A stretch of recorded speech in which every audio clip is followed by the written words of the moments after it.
I'm Candice, I'm the International Officer for UNISON AQA. So we're out on strike. This is our third day of strike, but we started our industrial action on the 11th of May, and we've been doing action short of strike since the 12th of May.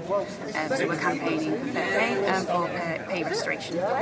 So my name's Tom, I'm the branch chair of UNISON AQA branch. I also work as a statistician within AQA in these very offices here.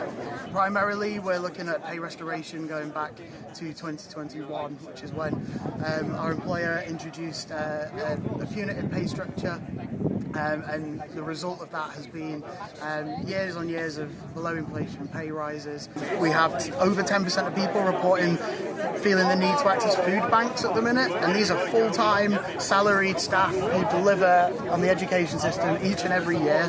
They give up their summers, time with their families, they give up holidays, bank holidays, weekends, all throughout the time that most people are having their breaks, to make sure that candidates and students across the country receive their GCSE and A-level results every single year.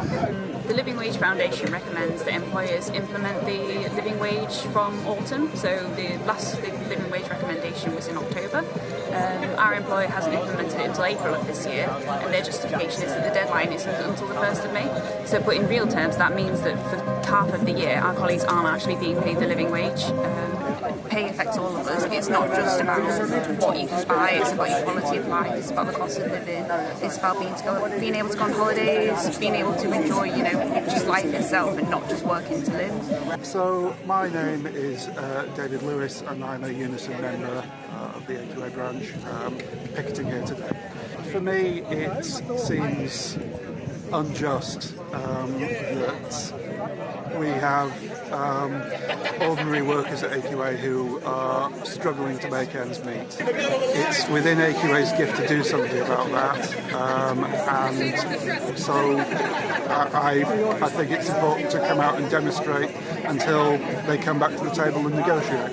The pay framework uses a performance structure as well as a link into the market to produce this ridiculous 12-point matrix that nobody can follow. Nobody knows exactly what they're getting paid until the very last moment every year. So we're looking to create big change there. We have gross inequality on the lines of sort of disparity in pay from the top earner to the bottom.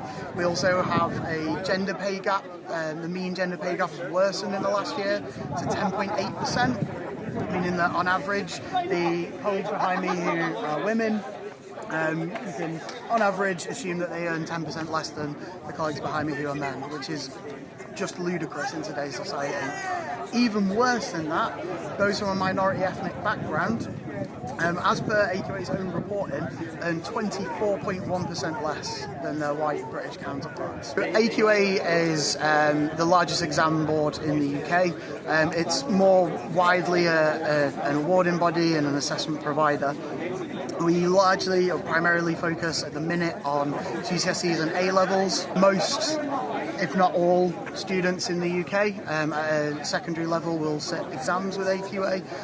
AQA is a charity. At the same time, AQA at roadshows and sort of like corporate events, we are quite often told how well AQA is doing financially, and AQA can sort of like apparently afford to go buying up subsidiary companies. It can afford to pay its its highest paid members of staff and well above inflation pay increase year on year, and yet that's not something that the ordinary members are able to benefit from.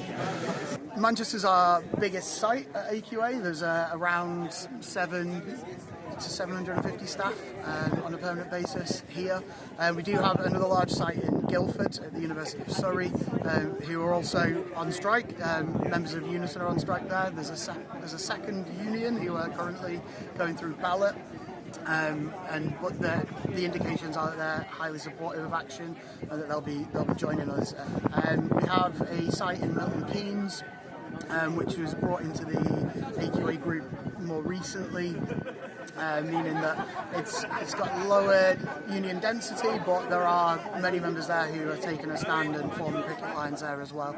So we're also campaigning on pay discrimination. So AQA has a gender pay gap and an ethnicity pay gap. gap, then they haven't committed to an independent inequalities review until 2028.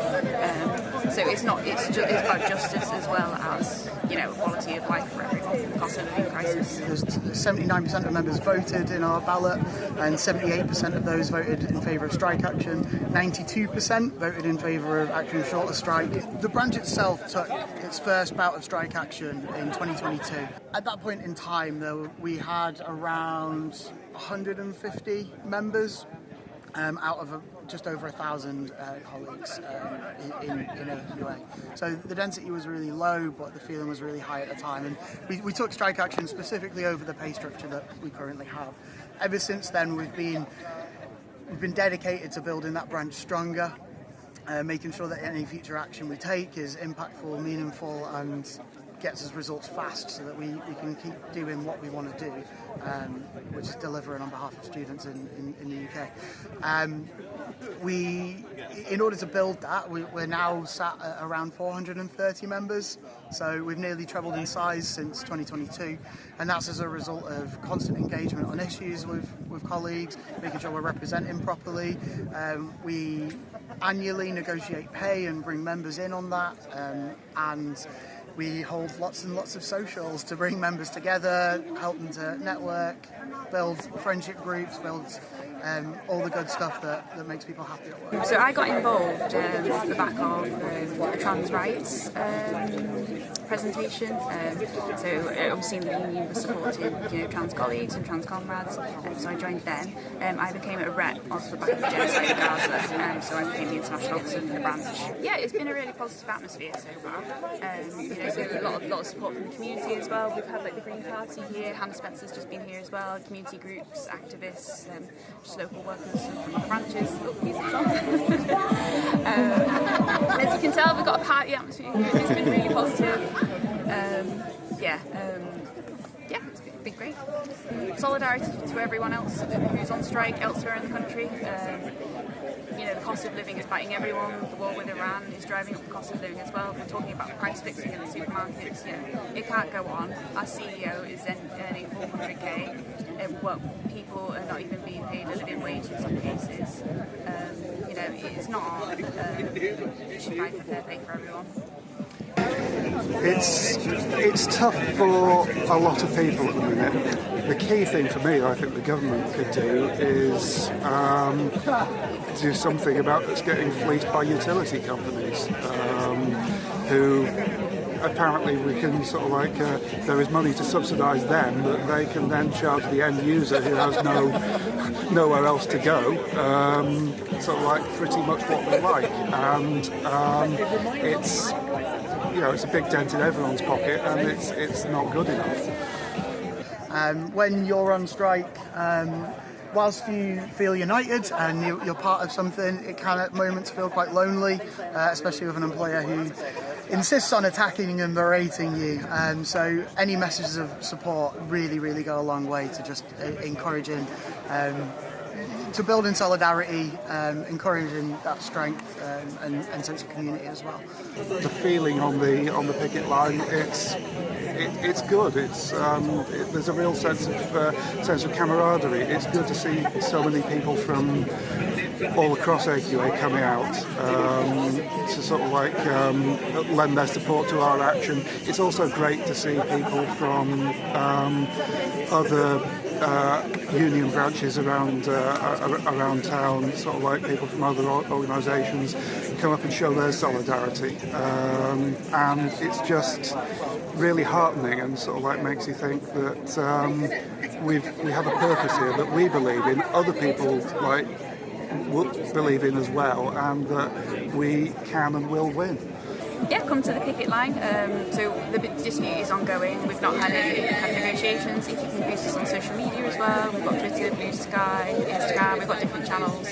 Tell your friends, tell your family. If you can come to the picket, it would be brilliant. And write to your MPs, your councillors, you know, anyone local that can come and support us as well.